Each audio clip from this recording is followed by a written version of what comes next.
Mr. Speaker, Queen Elizabeth II devoted her life to public service.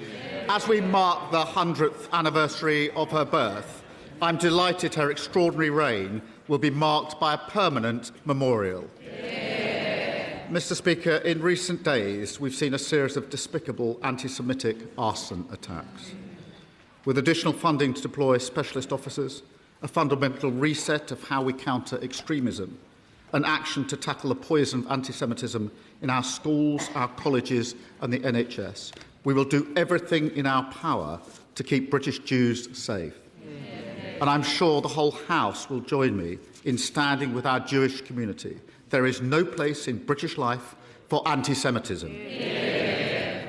Mr. Speaker, today my thoughts are also with the family of Stephen Lawrence, murdered in a racist attack 33 years ago today. We honour his legacy in the fight against racism and providing opportunity for every young person. Mr. Speaker, this morning I had meetings with ministerial colleagues and others. In addition to my duties in this House, I shall have further such meetings later today. Can the Prime Minister deny that Downing Street considered appointing Matthew Doyle to a diplomatic position? Prime Minister. Mr. Speaker, Matthew Doyle worked for many years in public service, for me as Prime Minister and other ministers. When people leave roles in any organisation, there are often conversations about other roles they want to apply for, but nothing came of this. Today marks the murder, the racist murder of my friend's brother, Stephen Lawrence. Tomorrow is St George's Day. Does my right honourable friend agree with me that now, more than ever, we need to tell the story, the positive story, of Englishness, founded in who we are and not of who the far right would like us to be? Can I thank him for raising this? Of course, it was 33 years ago today that awful murder took place. Mr. Speaker, I'm proud to have worked alongside Baroness Lawrence for many years now. She is an incredibly courageous and inspiring campaigner, notwithstanding all of the injustices that have been thrown to her in the last 33 years.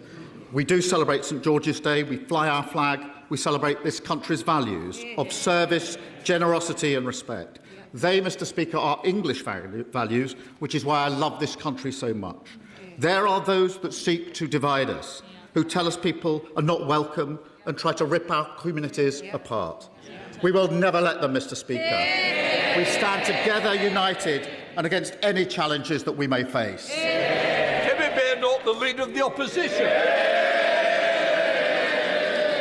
Thank you, Mr. Speaker. Does the Prime Minister stand by his statement at the dispatch box on the 10th of September last year that full due process was followed in the appointment of Peter Mandelson as our ambassador to Washington? Yes, I do. Mr. Speaker, let me make clear at the outset that the appointment itself was a mistake. It was my mistake. I've apologised to the victims for it, and I do so again. What I set out to the House on Monday is that Foreign Office officials granted security clearance to Mandelson against the recommendation of UK security vetting. Yesterday, Sir Ollie Robbins was asked if he shared that decision with me, Number 10, or any other ministers. He gave a clear answer, no. Mr. Speaker, that puts to bed all the allegations levelled at me by those opposite in relation to dishonesty. Last week they were all saying that it must have been shared with me. Sir Ollie was very clear yesterday it was not. I believe not sharing it was a serious error of judgment. That information should have been shared with me and other ministers. And if it had have been, Mandelson would not have been committed to post. Mr. Speaker, it does not put to bed anything. On the 11th of November 2024, long before any vetting had happened, the Prime Minister received advice from Simon Case, the then Cabinet Secretary. The advice said the appointment would require, and I quote, the necessary security clearances before confirming the Prime Minister's choice. This advice was ignored. So how can the Prime Minister still believe that confirming Mandelson before the security clearances was following full due process? Mr. Speaker, this was looked into by Sir Chris Wormold. I asked him to review the appointment process, including the vetting. He confirmed, Mr. Speaker, his words, appropriate processes were followed. She's put great weight on the order of events. I remind her what Sir Chris said last November in evidence to the House. He said this, and I quote, "When we are making appointments from outside the civil service, the normal thing is for security clearance to happen after appointment, but before the person signs a contract and takes up post." That is what happened in this case.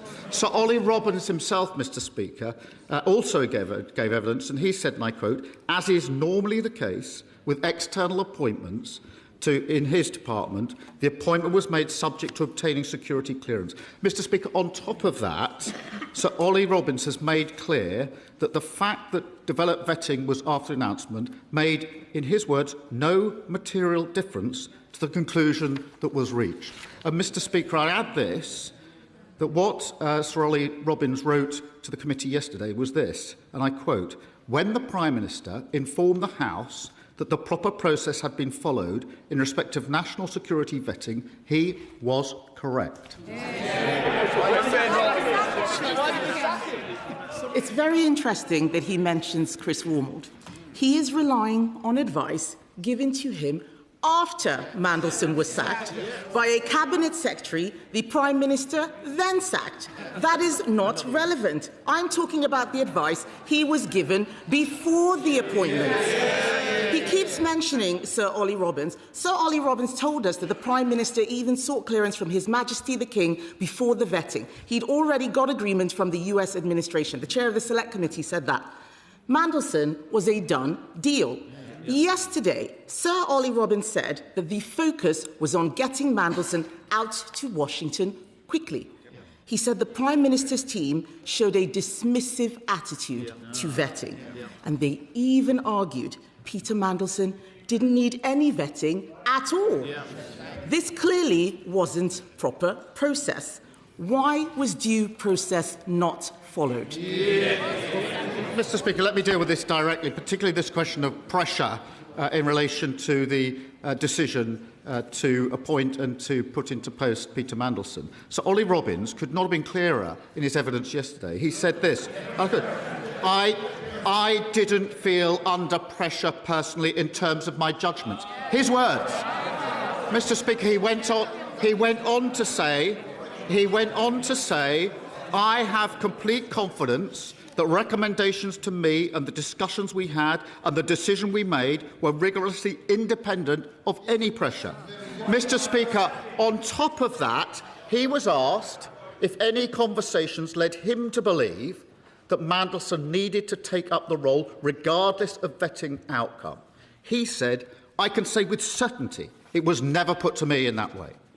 No pressure existed whatsoever in relation to this case. What is unacceptable is that the recommendation of UKSV was not given to me before Mandelson took up his post. Mr. Speaker, we all heard what Sir Ollie Robbins said yesterday. The fact of the matter is that the Prime Minister spent a lot of time telling us just how furious he was to learn that Mandelson failed the vetting, the same Prime Minister who was trying to get him to Washington without any vetting at all. It's just unbelievable. The reason the Cabinet Secretary advised the Prime Minister to carry out full vetting before the appointment, this is common sense, Mr. Speaker, carry out full vetting before the appointment, was to protect our national security. The due diligence document said Mandelson remained on the board of the Kremlin-linked defence company Sistema long after Putin's first invasion of Ukraine in 2014. The Prime Minister told us on Monday that he'd read that due diligence report. Why did the Prime Minister want to make a man with links to the Kremlin our ambassador in Washington? Well, Mr. Speaker, let me deal with the first allegation she put in that question. It was always the case that would be developed vetting in this case. That was the understood process that was carried out It was reviewed by Sir Chris Warmold, and he said it was the appropriate process. Sir Ollie was absolutely clear that nobody put pressure on him to make this appointment, either, whatever the sequence, or developed a vetting. In relation to what was in the due process, any issues of national security are dealt with in the developed vetting process. I knew that. Peter Mandelson received clearance through that process. The problem was, as I said to the House, I was unaware that UKSV recommended against clearance. That is information that should have been brought to my attention. Mr. Speaker, they recommended with red flags that there shouldn't be clearance, and it was high concern. That information should have been made available to me at the time and subsequently. The fact that it wasn't was a very serious error of judgment. I don't know what planet the Prime Minister is on, Mr. Speaker. Appointing someone with known links to the Kremlin is not full due process. If anybody had brought that sort of name to me when I was a Secretary of State, I would have said, no way. The Prime Minister thought someone with Kremlin links was still probably OK. Let's do some vetting. Why does this matter? He keeps leaning on Sir Ollie Robbins, a man he sacked. He keeps leaning on him. Sir Ollie Robbins said yesterday that Peter Mandelson was given access to highly classified briefings even before he'd received clearance. That was a clear national security risk. How can the Prime Minister still maintain that full due process was followed? Mr. Speaker, as a member of the House of Lords and Privy Councillor, and in accordance with guidance, documentation could have been provided to him and was provided to him. Strap material comes after developed vetting, but because he was a Privy Councillor, he could have access to other material before developed vetting. This is a joke. He says a member of the House of Lords. Does he mean people like Matthew Doyle? Yeah. I'm amazed. Yes. I am amazed at the level of chuntering from Labour MPs. He promised them probity. What he's given them is cronyism and an old boys' club where Matthew Doyle is being proposed as an ambassador. Ridiculous. It's ridiculous. Mr. Speaker, we all heard Sir Ollie Robbins' testimony yesterday. The head of the Foreign Office was sacked for the Prime Minister's own failings. His backbenchers know that is not fair. Even his most loyal cabinet members won't defend it. The Prime Minister did not follow the process the Cabinet Secretary set out in November 2024. He knows he did not follow due process, yet he told the House he had. Mr. Speaker, I cannot accuse the Prime Minister of deliberately misleading the House, but everyone can see what has happened here. This was not due process. Everyone knows the price of misleading the House. Will the Prime Minister finally take responsibility and go? Well, Mr. Speaker, let's be absolutely clear. Before Mandelson took up his post, UKSV recommended with red flags that clearance should be denied, and there was high concern that was not brought to my attention or the attention of the Foreign Secretary at the time or subsequently is a very serious error of judgment, and anyone in my position would have lost confidence in the former Permanent Secretary. But, Mr. Speaker, the Leader of the Opposition claimed on Friday that Mandelson could not have been cleared against security advice. She was wrong about that. She said that ministers must have been told. She was wrong about that. She claimed there was deliberate dishonesty. She was wrong about that. Wrong. She rushed to judgment as she always did, just like the Iran war. Mr. Speaker, I was elected by the British people because they let the country down for 14 long years. Whatever she says, whatever noise they make, nothing is going to distract me from delivering for our country.